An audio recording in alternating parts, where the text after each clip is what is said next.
Connected to the real half mine. Starting off with a new project, we're going to go to our edit or timeline view. From there, taking a look at the menus, if you can't see the inspector tab, that just means it's turned off. You can toggle that off here or toggle back on here. And it's the same thing with the effects menu. If you can't see that, then you can toggle that off and on up top here.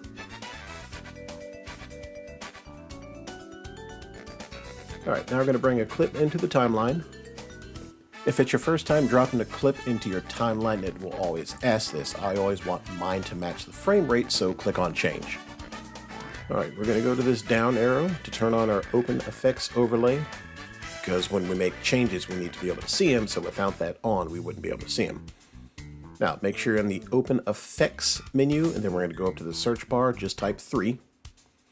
And the first thing that's going to pop up is 3D Keyer. Go ahead and click and drag that and put that over top your clip.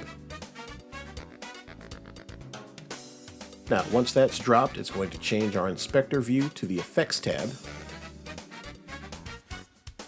All we have to do from there is just click in any of the green space, and that's going to eliminate most of the green background, but you still see this green outline around the characters.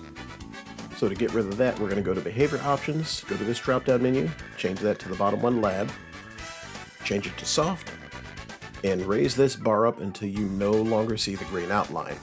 For some characters and colors, this will actually have to go a little higher. If you play a clip, you might see some extra color around the characters, and we can get rid of most of that. We'll drop a background in here to better see some of those colors.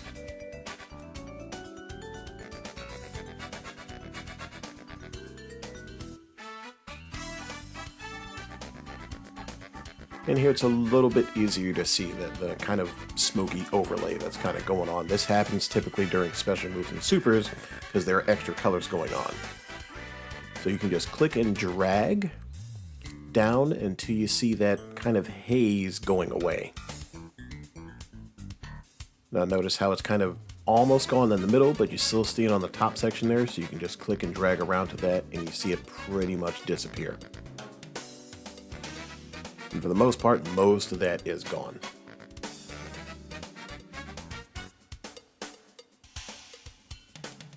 Now if you did want to tighten that up a little further, you can go down to Matte Finesse and you can use this slider here where it says Clean Black.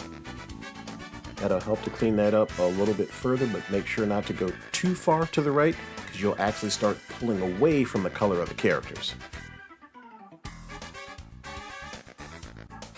So what would happen if you're using a character that's green or their color scheme is green? You're still going through pretty much the same process.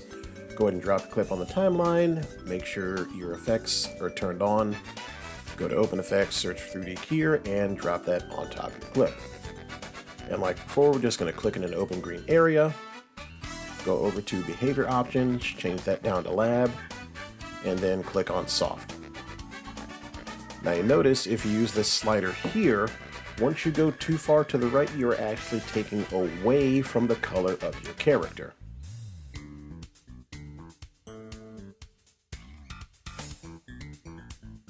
So what we can do instead is use the key adjustments.